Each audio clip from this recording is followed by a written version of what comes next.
A psicologia do sonho. Psicanálise para principiantes. Sigmund Freud. Introdução. A profissão médica é justificadamente conservadora. A vida humana não deve ser considerada o material certo para experimentos insensatos. Por outro lado, o conservadorismo é muitas vezes uma desculpa bem-vinda para mentes preguiçosas, avessas a se adaptarem a mudanças que acontecem rapidamente. Lembro-me das reações iniciais de desdém às descobertas de Freud no domínio do inconsciente, quando, após anos de observações perseverantes, ele enfim decidiu se apresentar perante colegas médicos para, modestamente, relatar alguns fatos bastante recorrentes em seus sonhos e nos sonhos de seus pacientes. Primeiro foi alvo de escárnio e, em seguida, rechaçado como excêntrico.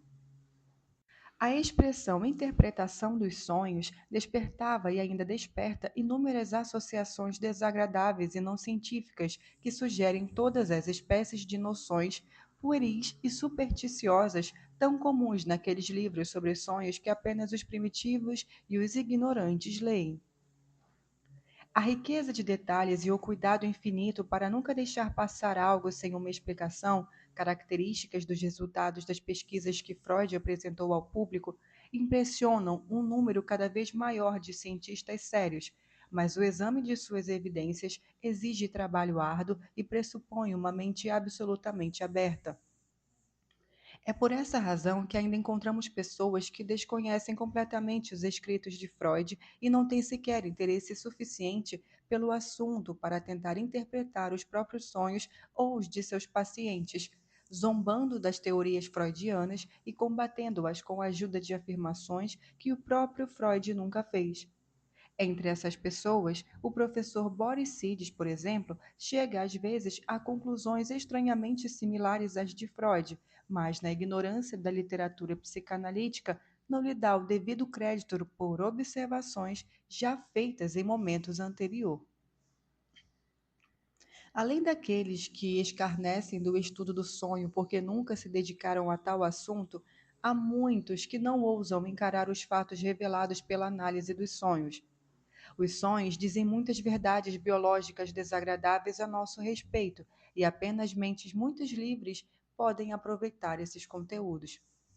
O autoengano é uma planta que fornece rapidamente na atmosfera translúcida da análise de um sonho. Os fracos e os neuróticos, apegados à própria neurose, não têm o menor desejo de lançar um facho de luz tão intenso sobre os cantos obscuros de sua psicologia. As ideias de Freud não são absolutamente teóricas, diante do fato de sempre parecer haver íntima relação entre os sonhos dos pacientes e seus desequilíbrios mentais. Ele se viu motivado a reunir milhares de sonhos e compará-los com as histórias dos casos que tinha em mãos. Freud não começou com uma noção pré-concebida, na expectativa de encontrar evidências que pudessem corroborar suas ideias, mas encarou os fatos 1000 vezes, até que começassem a lhe dizer algo. Em outras palavras, sua atitude em relação ao estudo do sonho foi a de um estatístico que não sabe e não tem meios de prever as conclusões que lhe serão impostas pelas informações que está coletando. Mostra-se, porém, plenamente preparado para aceitar essas conclusões inevitáveis. Sem dúvida, esse era um procedimento novo da psicologia. Como dizia Bleuler, os psicólogos sempre tinham se mostrado dispostos a construir de maneira autista, quer dizer, recorrendo a métodos em nada endossados por evidências, mas por algumas hipóteses atrativas que brotavam em sua mente, tal como Minerva, nascida da cabeça de Júpiter plenamente armada. É apenas a mentalidades que padecem das mesmas distorções, que funcionam em moldes igualmente autistas, que essas estruturas vazias e artificiais parecem servir a um pensamento filosófico. A perspectiva pragmática segundo a qual a verdade é o que funciona ainda não havia sido formulada quando Freud publicou suas ideias revolucionárias sobre a psicologia dos sonhos. Sua interpretação dos sonhos expôs publicamente 5 fatos de primeira grandeza. Primeiro, ele apontou uma conexão constante entre alguma parte de todo o sonho e algum detalhe da vida do indivíduo durante as horas em que este fica acordado, o que definitivamente estabelece uma relação entre o dormir e a vigília, e descarta a visão predominante de que os sonhos são fenômenos puramente sem sentidos, vindos não se sabe de onde e levando a lugar nenhum. Segundo, após estudar a vida e o modo de pensar do paciente, de registrar todos os seus maneirismos e os detalhes aparentemente insignificantes de sua conduta, reveladores de seus pensamentos secretos, Freud chegou à conclusão de que em todo sonho havia uma possível ou já bem-sucedida gratificação de algum desejo, consciente ou inconsciente. Terceiro, ele provou que muitas imagens oníricas são simbólicas, o que nos leva a considerá-las absurdas e inteligíveis. Entretanto, a universidade desses símbolos os torna transparentes ao observador treinado. Quarto, Freud mostrou que o desejo sexual desempenha enorme papel em nosso inconsciente, papel que a hipocrisia puritana sempre tentou minimizar quando não o ignorou por completo. Por fim, Freud definiu uma relação direta entre sonhos e insanidade, entre as imagens simbólicas dos nossos sonhos e os atos simbólicos dos mentalmente desequilibrados. Naturalmente, Freud fez muitas outras observações enquanto dissecava os sonhos de seus pacientes, mas nem todas despertam tanto interesse quanto as enunciadas, nem foram tão revolucionárias ou capazes de exercer tanta influência na psiquiatria moderna. Outros pesquisadores enveredaram esse caminho até o inconsciente humano desbravado por Freud. Jung, de Zurique, Adler, de Viena e Kempf, de Washington, D.C. Ofereceram ao estudo desse campo contribuições que os levaram a direções que o próprio Freud nunca sonhava sondar. Há, porém, um fato que não se pode enfatizar. Se não fosse a teoria freudiana do sonho como realização do desejo, nem a teoria junguiana da energia psíquica, nem a do complexo de inferioridade e da compensação, de Adler, nem a do mecanismo dinâmico de Kempf, teriam sido formuladas. Freud é o pai da psicopatologia moderna e fundou a perspectiva psicanalítica. Quem não possui sólido conhecimento dos princípios freudianos não pode aspirar a construir um trabalho de mérito no campo da psicanálise. Em contrapartida, que ninguém repita a informação absurda de que o freudismo é uma espécie de religião limitada por dogmas, a qual requer um ato de fé. Em si, o freudismo foi apenas um estágio do desenvolvimento da psicanálise, estágio do qual brotaram semente uns poucos seguidores fanáticos, totalmente desprovidos de originalidade. Milhares de pedras foram acrescentadas à estrutura erguida pelo médico Vineste, assim como muitas mais o serão com o passar do tempo. Os novos acréscimos a essa estrutura, contudo, cairiam por terra como um castelo de cartas, não fossem os alicerces originais tão indestrutíveis quanto a descrição da circulação sanguínea feita por Haver. Sejam quais forem as adições ou as mudanças feitas na estrutura original, o ponto de vista analítico permanece intacto e não está apenas revolucionando todos os métodos de diagnóstico e tratamento de distúrbios mentais, como também motivando os médicos inteligentes e atualizados a revisar por completo sua atitude perante quase todos os tipos de doenças. Os insanos não são mais pessoas sem sentido, dignas de pena a serem confinadas em instituições até que a natureza os cure ou, por meio da morte, as poupe de seus sofrimentos. Aqueles que não se tornaram insanos por danos físicos ao cérebro ou ao sistema nervoso são vítimas de forças inconscientes que os levam a executar atos anormais que poderiam realizar normalmente, desde que com ajuda. O entendimento profundo da psicologia do indivíduo está substituindo com êxito o tratamento à base de sedativos e repouso. Médicos que trataram casos puramente físicos começaram a encarar com a devida consideração os fatores mentais que predispuseram o paciente a certos transtornos. As concepções de Freud também suscitaram a revisão de todos os inventáveis e inevitáveis valores éticos e sociais, além de lançarem um inesperado facho de luz sobre realizações literárias e artísticas. Porém, o ponto de vista freudiano, ou em termos mais amplos, o ponto de vista psicanalítico, permanecerá para sempre um quebra-cabeça para aqueles que, por preguiça ou indiferença, se recusarem a estudar com grande veemência o campo que, com tanto cuidado, ele desbravou. Jamais ficaremos convencidos até repetirmos, sob sua orientação, todos os seus experimentos clínicos. Devemos seguir seus passos através dos matagais do inconsciente, do território nunca mapeado, porque filósofos acadêmicos, adotando a postura do mínimo esforço, decidiram a priori que não poderia sê-lo. Após esgotarem seu estoque de informações sobre terras distantes, antigos geógrafos entregavam-se a um anseio nada científico pelo romance e, sem nenhuma evidência para corroborar seu devaneio, preenchiam os espaços em branco de seus mapas, exibindo trechos inexplorados, com dizeres do tipo: aqui há leões. Graças à interpretação dos sonhos proposta por Freud, o Royal Road de acesso ao inconsciente está agora aberta a todos os exploradores.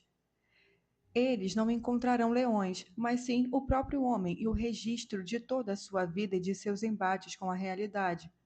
E só depois de enxergarmos o indivíduo tal como seu inconsciente, revelado em seus sonhos, é que poderemos compreendê-lo totalmente, pois, como disse Freud a Putman, somos o que somos porque fomos o que fomos. No entanto, não foram poucos os estudiosos sérios dissuadidos de tentar se debruçar sobre a psicologia do sonho apresentada por Freud. O livro em que ele ofereceu originalmente ao mundo sua interpretação dos sonhos era um registro igualmente circunstancial e legítimo para ser analisado sem pressa pelos cientistas e não para ser assimilado em poucas horas pelo leitor médio atento.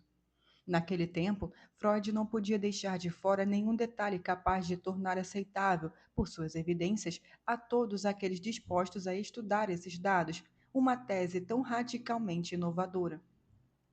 Contudo, o próprio Freud, de seu ponto de vista, e deu conta da magnitude da tarefa imposta pela leitura de sua obra-prima a quem não tivesse sido preparado para tanto por meio de longo treinamento científico e psicológico. Assim, abstraiu daquele trabalho gigantesco as partes que constituem o essencial de suas descobertas. Os editores do presente volume merecem crédito por apresentarem ao público leitor o essencial da psicologia freudiana nas palavras do próprio mestre e em formato que não desencoraja o principiante nem parece elementar demais a quem já está mais avançado no estudo da psicanálise. A psicologia do sonho é o elemento central dos trabalhos de Freud e de toda a psicologia moderna. Com um manual simples e compacto como a psicologia do sonho, não haverá mais desculpas para ignorar o mais revolucionário sistema dos tempos modernos. Os sonhos têm significado. No período que podemos chamar de pré-científico, as pessoas não tinham dúvidas quanto à interpretação dos sonhos. Quando os sonhos eram lembrados por elas ao acordar, eram entendidos como manifestação amistosa ou hostil de algum poder superior, demoníaco ou divino. Com o advento do pensamento científico, toda essa expressiva mitologia foi transferida para a psicologia. Hoje, entre grupos instruídos, é minoria aqueles que duvidam de que o sonho seja um ato psíquico de quem sonha. No entanto, desde que a hipótese mitológica deixou de valer, tem feito falta a existência de uma interpretação dos sonhos, incluindo as condições de sua origem, a relação com nossa vida psíquica quando estamos acordados, a independência no que se refere aos distúrbios que, durante o sono, parecem demandar atenção, as más peculiaridades que nosso pensamento em vigília considera estranhas, a incongruência entre as imagens e os sentimentos que desperta, a própria fugacidade do sonho e a maneira como, ao despertar, nossos pensamentos o tomam como algo bizarro e nossas reminiscências o mutilam ou rejeitam. Há vários séculos, todos esses e muitos outros problemas têm pedido uma explicação que até este momento nunca puderam ser satisfeitas. Antes de tudo, há a questão do significado do sonho, uma questão dupla em si. Primeiro, há o significado psíquico do sonho, sua posição em relação aos processos psíquicos e a uma possível função biológica. Segundo, será que o sonho tem significado? Pode-se encontrar sentido num único sonho, assim como em outras sínteses mentais? Podem-se observar três tendências na avaliação dos sonhos. Inúmeros filósofos deram crédito a uma delas, aquela que ao mesmo tempo preserva, em parte, a antiga supervalorização do sonho. Para esses pensadores, a base da vida onírica é um estado peculiar da atividade psíquica, inclusive celebrada por eles como elevação a algum estado superior. Por exemplo, Schubert afirma: o sonho é a liberação do espírito das pressões da natureza externa, a alma soltando-se dos grilhões da matéria. Nem todos vão longe, mas muitos defendem que os sonhos têm origem em estímulos espirituais reais e são manifestações exteriores de poderes espirituais, cuja livre movimentação esteve sujeita a obstáculos durante o dia. Um grande número de observadores reconhece que a vida onírica é capaz de efeitos extraordinários, em certas áreas ao menos. Em acentuada contradição a essa perspectiva, a maioria dos autores médicos dificilmente admite que o sonho seja algum tipo de fenômeno psíquico. De acordo com eles, os sonhos são exclusivamente provocados e iniciados por estímulos oriundos dos órgãos, dos sentidos ou do corpo, e afetam de fora a pessoa que sonha, ou são perturbações acidentais de órgãos internos. O sonho não tem mais significado ou importância que o som produzido pelos 10 dedos de alguém que desconhece música e as desliza pelo teclado de um instrumento. De acordo com Binns, o sonho deve ser considerado um processo físico sempre inútil e frequentemente mórbido. Todas as peculiaridades da vida onírica são explicações como esforço incoerente, resultante de algum estímulo fisiológico de certos órgãos ou de elementos corticais, e um cérebro que, fora isso, dorme. Já a visão popular, pouco influenciada pela perspectiva científica e desinteressada da origem dos sonhos, sustenta sem hesitação a opinião de que eles realmente têm significado, prevêem o futuro de alguma forma e seu conteúdo, em geral bizarro, enigmático, tem um sentido que pode ser desvendado de algum modo. A leitura dos sonhos consiste em substituir os eventos oníricos, tal como são lembrados, por outros. Isso tanto pode ser feito cena a cena, de acordo com chaves rígidas, quanto o sonho todo pode ser substituído por outra coisa da qual é símbolo. Pessoas sérias riem desses esforços. Os sonhos não passam de espuma no mar. Certo dia, descobri, para minha surpresa, que a noção popular baseada em superstições e não a perspectiva médica estava mais perto da verdade sobre os sonhos.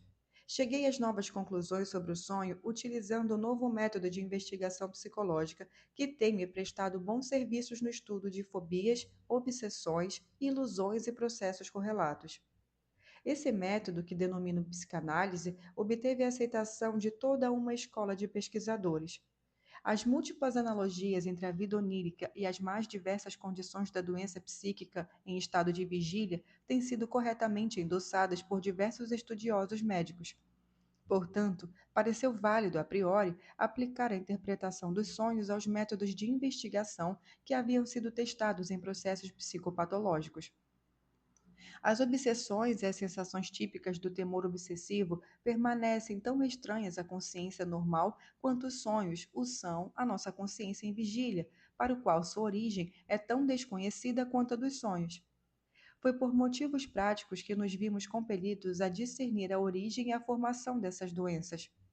A experiência nos mostrou que a cura e o subsequente domínio das ideias obsessivas podiam ser alcançados, tão logo eram revelados os pensamentos, os elos entre as ideias mórbidas e o restante do evento psíquico, até então não percebidos pela consciência. Desse modo, o procedimento que adotei para a interpretação dos sonhos decorreu da psicoterapia. Esse é um procedimento que se descreve rapidamente, embora praticá-lo exige treinamento e experiência. Vamos supor que o paciente esteja sofrendo de temor mórbido intenso. Pedimos a ele que preste atenção na ideia em questão, sem, porém, medir ou meditar sobre ela, como tem feito com tanta frequência. Todas as impressões que ele tem a respeito, sem exceção, devem ser mencionadas ao médico. O comentário que ele talvez faça de que não consegue concentrar a atenção em nada deve ser rebatido pelo profissional, que deve garantir com a maior convicção que esse vazio mental é completamente impossível. A bem da verdade, logo ocorrerão diversas impressões com as quais os outros poderão se identificar, invariavelmente acompanhadas da opinião do observador de que não tem significado ou importância. De pronto, será possível perceber que é essa autocrítica que impediu o paciente de compartilhar as ideias que, de fato, já haviam sido excluídas da consciência. Se o paciente puder ser induzido a abandonar essa autocrítica e perseguir as linhas de pensamento decorrentes da concentração da atenção, obter-se-á um material muito significativo, que então exibirá com clareza sua ligação com a ideia mórbida em questão. Sua conexão com outras ideias ficará evidente e permitirá, em seguida, a substituição da ideia mórbida por outra perfeitamente adaptada à continuidade psíquica. Este não é o lugar para examinar a fundo a hipótese sobre a qual se baseia tal experimento, nem as deduções decorrentes de seu invariável sucesso. Basta dizer que obteremos material suficiente para a resolução de qualquer ideia mórbida se direcionarmos nossa atenção especialmente às associações espontâneas que perturbam nosso pensamento, aquelas que, de modo geral, são deixadas de lado pelo crítico como refúgio sem valor. Se o procedimento for exercido pela própria pessoa, o melhor plano para auxiliar o experimento é anotar, na mesma forma, todas as primeiras fantasias indistintas. Agora, mostrarei aonde leva esse método quando o utilizo na avaliação dos sonhos. Qualquer sonho pode ser examinado dessa maneira. No entanto, por algumas razões, escolhi um sonho que eu mesmo tive, o qual parece confuso e sem sentido à minha memória, além de contar com a vantagem de ser breve. Provavelmente, o sonho da noite passada atende a esses critérios.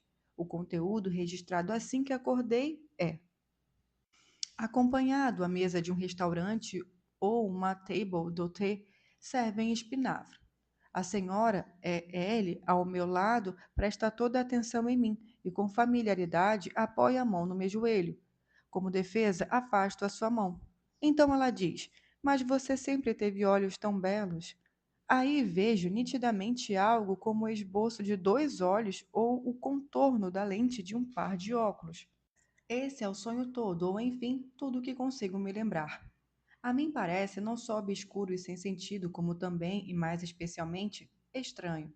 A senhora E.L. é alguém que conheço pouco e com quem, que me lembre, nunca desejei ter um relacionamento mais próximo. Não a vejo há muito tempo e não penso que tenha havido alguma menção a ela recentemente. Nenhuma emoção acompanhou esse processo onírico. Refletir sobre esse sonho não torna em nada mais claro a minha mente. Apesar disso, apresento agora, sem premeditação ou críticas, as ideias geradas pela introspecção. Logo percebo que é vantajoso desmembrar o sonho em seus elementos e ir em busca das ideias que se associam a cada fragmento. Acompanhado à mesa de um restaurante ou a uma mesa. A recordação do rápido evento com que a noite de ontem terminou me vem imediatamente à lembrança. Saí de uma pequena reunião acompanhado de um amigo que se ofereceu para me levar para casa em um seu táxi. Prefiro táxi, ele disse. Isso nos deixa agradavelmente entretidos, sempre há algo para olhar. Assim que entramos no carro e o motorista acionou o taxímetro para que o valor ficasse visível, também fiz uma brincadeira. Mal embarcamos e já devemos alguma coisa. Táxis sempre me remetem à mesa de uma table. Fazem-me sentir avarento e egoísta, lembrando-me o tempo todo da conta a pagar. A mim, o valor parece aumentar rápido demais. Sempre receio ficar em desvantagem, do mesmo jeito que à mesa de uma table não consigo resistir ao medo cômico de que estou ficando muito pequeno, de que preciso me proteger. Numa associação mirabolante com isso, vem esta citação: A terra, a esta terra exausta, vós nos levais. A culpa deixai-nos ir, desatentos. Outra ideia relacionada à table d'hôte. Há algumas semanas eu estava muito contrariado com minha querida esposa à mesa do jantar, numa instância de tratamento, porque ela não se mantinha reservada o suficiente em relação a outros hóspedes com os quais eu não desejava ter muito contato. Pedi-lhe que desse atenção a mim em vez de a desconhecidos. Isso é, precisamente, como se eu estivesse em desvantagem à mesa de uma table.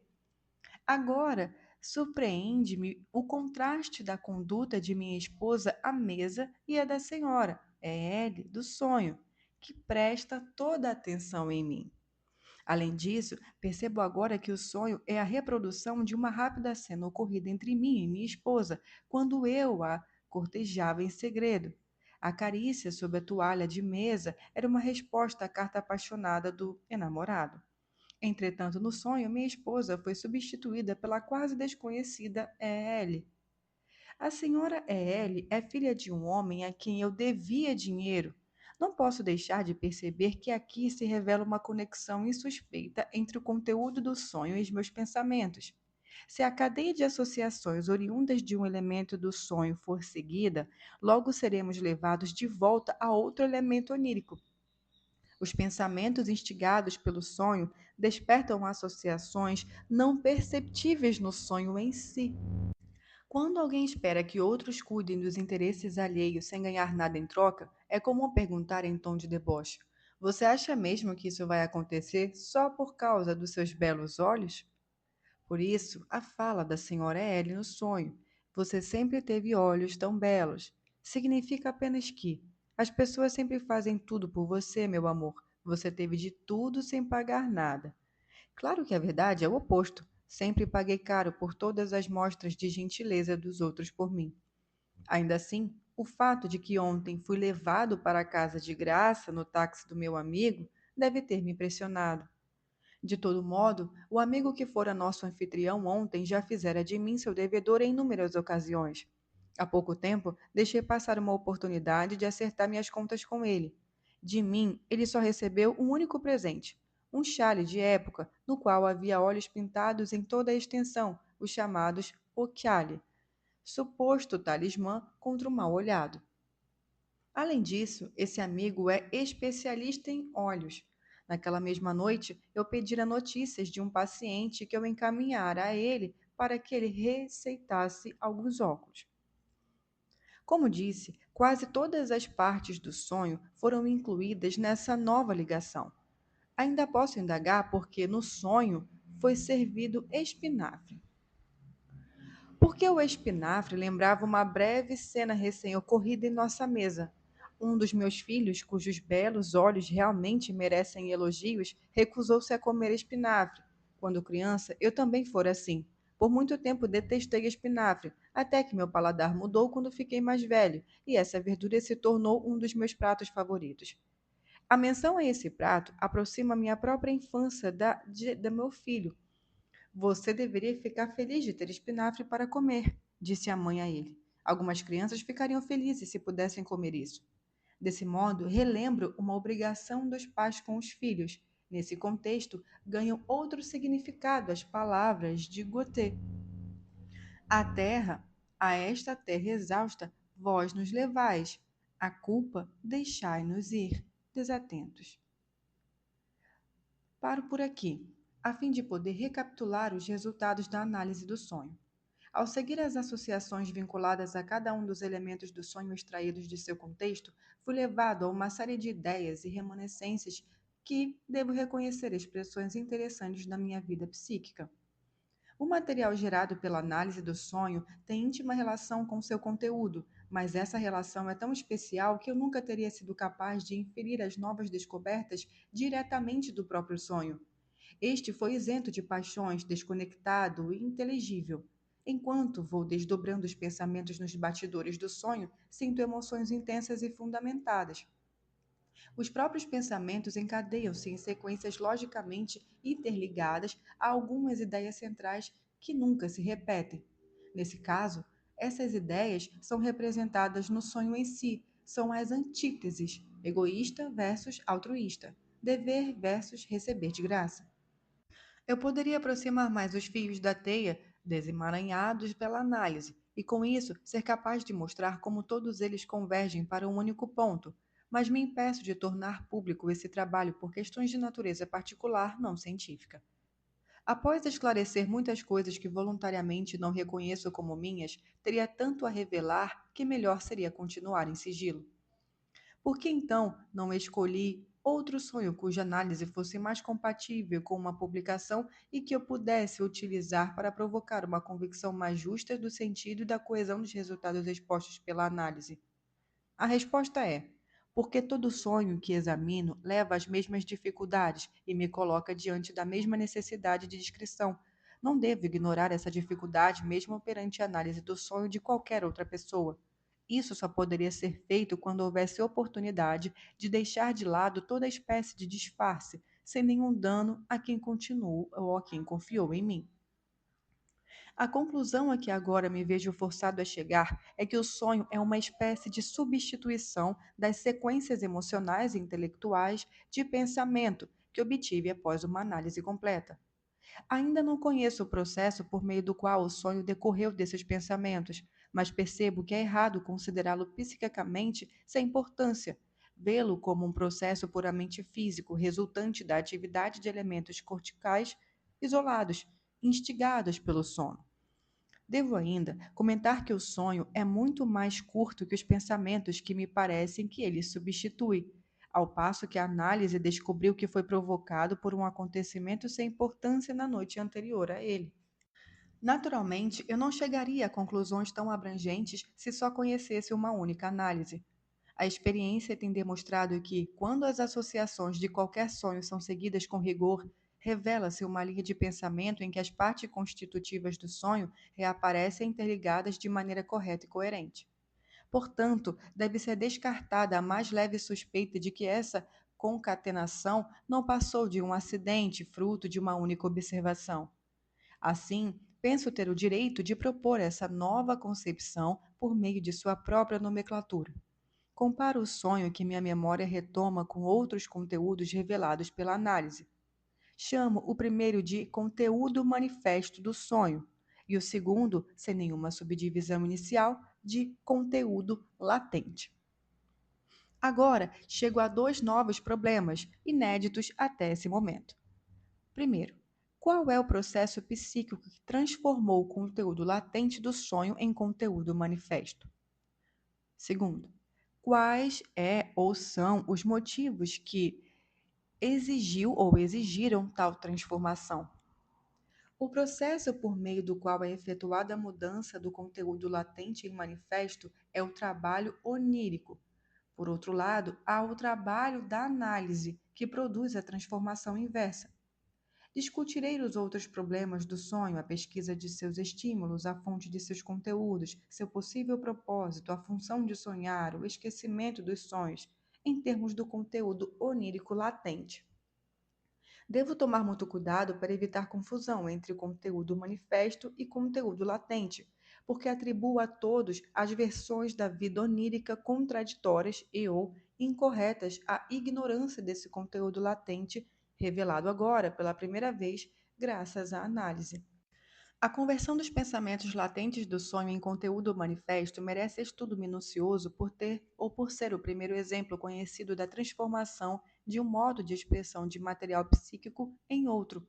Um modo de expressão que, além disso, se mostra prontamente inteligível em outro, que só podemos penetrar com esforço e orientações, embora esse novo modo deve ser igualmente visto como um esforço de nossa própria atividade psíquica. Do ponto de vista da relação entre o conteúdo onírico manifesto e o latente, os sonhos podem ser divididos em três classes. Primeiro, podemos distinguir aqueles sonhos que têm significado e são inteligíveis ao mesmo tempo, o que nos permite penetrar em nossa vida psíquica sem mais delongas. Esses sonhos são abundantes e, em geral, curtos, usualmente não fornecem ou não parecem chamar muito nossa atenção, dada a falta de elementos excitantes ou surpreendentes. Além disso, sua ocorrência é um forte argumento contra a doutrina segundo o qual o sonho deriva da atividade isolada de alguns elementos corticais. Faltam todos os sinais de uma atividade psíquica rebaixada ou fragmentada. Apesar disso, não nos opomos a chamá-los de sonho, nem os confundimos com os produtos de nossa vida quando acordados. Um segundo grupo é formado dos sonhos que, de fato, têm coerência própria e significado perceptível, mas que parecem estranhos porque não conseguimos conciliar seu sentido com nossa vida mental. Esse é o caso, por exemplo, de quando sonhamos que algum parente querido morreu em decorrência da peste, quando sabemos que não há nenhum fundamento em esperar, deduzir ou supor algo do gênero. Só podemos nos perguntar: o que me trouxe isso à mente? Pertencem ao terceiro grupo os sonhos desprovidos de significado e inteligibilidade. São incoerentes, complexos e sem sentido. Grande número dos sonhos tem essas características, o que dá margem ao desdém perante os sonhos e à teoria médica de sua limitada atividade psíquica. É em especial nos enredos oníricos mais extensos e complexos que raramente faltam os sinais da incoerência. O contraste entre o conteúdo onírico latente e o manifesto só tem valor claramente para os sonhos do segundo grupo e, de modo mais especial, para os do terceiro. Existem aí problemas que só são resolvidos quando o sonho manifesto é substituído pelo conteúdo latente. Foi um exemplo desse tipo, um sonho complexo, ininteligível, que submetemos à análise. Contrariando nossa expectativa, no entanto, deparamo-nos com razões que impediram o conhecimento completo do pensamento onírico. Dada a repetição dessa mesma experiência, fomos forçados a chegar à suposição de que existe uma íntima relação regida por leis próprias entre a natureza ininteligível e complexa do sonho e as dificuldades que acompanham os pensamentos associados a ele. Antes de investigar a natureza dessa relação, será vantajoso voltarmos à interação e à intenção para os sonhos mais prontamente inteligíveis do primeiro grupo, em que, sendo idênticos o conteúdo manifesto e o latente, o trabalho do sonho parece ter sido omitido. A investigação desses sonhos também é aconselhável de outro ponto de vista. Os sonhos das crianças são desse tipo, têm significado e não são bizarros. Inclusive, essa é a mais objeção a se reduzir os sonhos a uma dissociação da atividade cerebral durante o sono, pois por que esse rebaixamento das funções psíquicas pertence à natureza do sono de adultos, mas não de crianças? Contudo, estamos plenamente justificados a esperar que a explicação dos processos psíquicos nas crianças, por mais essencialmente simplificados que possam ser, devem servir como preparação indispensável para a psicologia do adulto. Por conseguinte, citei e citarei alguns exemplos de sonhos que obtive de crianças. Uma menina de 19 meses foi submetida a jejum de um dia porque ficara enjoada de manhã, e segundo a babá, a causa da indisposição fora a ingestão de morangos. Durante a noite, depois de passar o dia sem comer, a garota foi ouvida chamando a babá enquanto dormia e lhe dizia: morango, ovo, papá. Ela sonhava que estava comendo o seu cardápio e que continha exatamente o que imaginava que não lhe dariam em quantidade suficiente agora. Esse mesmo tipo de sonho, sobre uma comida proibida, entre aspas, ocorreu com um garotinho de 22 meses. No dia anterior, haviam mandado que desse de presente ao tio uma cestinha de cerejas. Naturalmente, só lhe deixaram provar uma. Quando acordou, contou muito contente que Herman comeu todas as cerejas. Uma menina de 3 anos e meio fizera um passeio de barco durante o dia. Para ela, fora rápido demais e chorou quando teve de desembarcar. No outro dia de manhã, contou como fora ao mar durante a noite, continuando assim o passeio interrompido. Uma menina de 5 anos e meio não estava nada satisfeita com seu grupo durante um passeio pelos arredores do Pico d'Antien. Toda vez que avistava um novo pico, perguntava se aquele era o d'Antien. Por fim, acabou se recusando a acompanhar o grupo até a cachoeira. Seu comportamento foi explicado como fadiga, mas haveria uma explicação melhor quando, de manhã seguinte, ele contou seu sonho: subir o Dastiem. Evidentemente, ele esperava que o objetivo da excursão fosse subir a montanha e irritara-se por não ter sido visto. O sonho lhe dera o que o dia negara. O sonho de uma menina de 6 anos foi parecido. O pai interrompeu uma caminhada antes que chegassem ao objetivo prometido, porque se fazia tarde. No caminho de volta, ela reparou em uma placa com o nome de outro lugar onde ia excursionar. O pai prometeu que a levaria lá também em outro dia. No dia seguinte, ela contou ao pai a novidade. Sonhara que ele havia ido com ela aos dois lugares. É óbvio que há de comum nesses sonhos. Eles realizam completamente desejos vivos que durante o dia não foram satisfeitos. São tão somente a realização evidente de desejos. O próximo sonho infantil, não muito compreensível à primeira vista, é apenas a realização de um desejo. Em razão da poliomielite, uma menina de pouco menos de 4 anos foi levada do campo para a cidade e pernoitou na casa de uma tia sem filhos, ocupando uma cama que naturalmente lhe pareceu enorme. Na manhã seguinte, disse que sonhara que a cama era pequena demais para ela e por isso não conseguira encontrar espaço. Explicar esse sonho como um desejo é fácil quando nos lembramos de que ser grande é um desejo expresso com frequência por todas as crianças.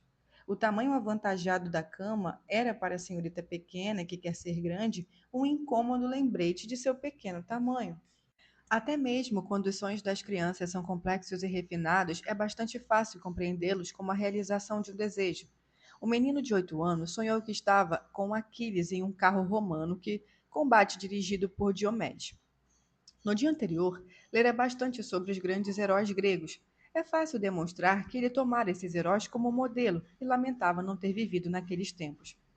Nesse pequeno conjunto de sonhos, manifesta-se uma característica dos sonhos infantis, que é a conexão com os acontecimentos do dia. Os desejos realizados nesse sonho são remanescentes do dia, ou em geral do dia anterior, e os sentimentos foram vivamente enfatizados e fixados no pensamento durante o dia. Questões acidentais ou indiferentes, ou que assim pareçam para as crianças, não são aceitas como conteúdo do sonho. Inúmeros exemplos desses sonhos infantis podem ser encontrados também em adultos, mas, como mencionamos, são sobretudo quase o mesmo que o conteúdo manifesto. Assim, um grupo de pessoas aleatoriamente escolhido vai, em geral, reagir à sede durante a noite com o sonho em que bebe água ou líquido na tentativa de se livrar da sensação e permitir que o sono continue. Muitas pessoas têm esses sonhos confortadores antes de acordar, bem quando são chamadas para levantar. Então, sonham que já estão em pé, levantando-se na escola, no trabalho, etc., ou onde devem estar em determinado horário. Na véspera de uma viagem programada, não é incomum a pessoa sonhar que já chegou ao seu destino. Antes de ir ao teatro ou a uma festa, não é raro que, por assim dizer, o sonho pela impaciência antecipe o prazer esperado. Outras vezes, o sonho expressa a realização do desejo de maneira um tanto indireta. Deve-se conhecer alguma conexão ou sequência. Esse é o primeiro passo para se reconhecer o desejo. Desse modo, quando o marido referiu o sonho da jovem esposa em que começara sua menstruação, precisei refletir que aquela moça teria esperado uma gravidez se a menstruação não tivesse vindo. Esse sonho, portanto, é um sinal de gestação. Seu significado é que mostra o desejo realizado de que a gravidez ainda não ocorra. Em circunstâncias incomuns e extremas, esse tipo infantil de sonho torna-se muito frequente. O líder de uma expedição polar, por exemplo, conta que durante o inverno que passaram no gelo, a equipe, diante de a dieta monótona e das parcas quantidades que podiam consumir, sonhava regularmente com belas refeições, montanhas de tabaco e sua casa. Não é incomum que, em meio a algum sonho longo, complexo e intricado, destaca-se um trecho especialmente lúcido, que contém a inequívoca realização de um desejo, apesar de envolvido por um material inteligível. Com a análise mais frequente dos sonhos, aparentemente mais transparentes de adultos, é notável descobrir que estes quase nunca são tão simples quanto os infantis e que contêm outro significado além da realização de um desejo. Seria, sem dúvida, uma solução simples e conveniente para o enigma se o trabalho da análise nos permitisse refazer o caminho de volta dos sonhos intrincados e sem sentido dos adultos para os do tipo infantil, que se resumem à realização de algum desejo intensamente experimentado durante o dia. Mas essa expectativa não tem garantia. Os sonhos de adultos são, em geral, repletos do material mais indiferente e bizarro, e não se encontra em seu conteúdo nenhum traço da realização de um desejo. Antes de deixarmos os sonhos infantis, que obviamente são desejos não realizados, devemos mencionar mais uma característica principal dos sonhos, percebida há muito tempo, que se destaca com muita clareza nesse grupo. Posso substituir qualquer um desses sonhos por uma frase que expresse um desejo. Se o passeio de barco tivesse durado um pouco mais, se eu tivesse limpo e vestido, se me tivessem deixado comer as cerejas em vez de dá-las ao meu tio. Mas o sonho oferece algo mais do que a escolha, pois nele o desejo já está realizado e essa realização é real e factual. As apresentações do sonho consistem em grande parte, se não totalmente, de cenas e imagens basicamente visuais. Portanto, uma espécie de transformação não está totalmente ausente nesse grupo de sonhos. e pode-se, de forma acertada, designá-las como o trabalho do sonho. Uma ideia que existe apenas como possibilidade é substituída por uma visão de sua concretização.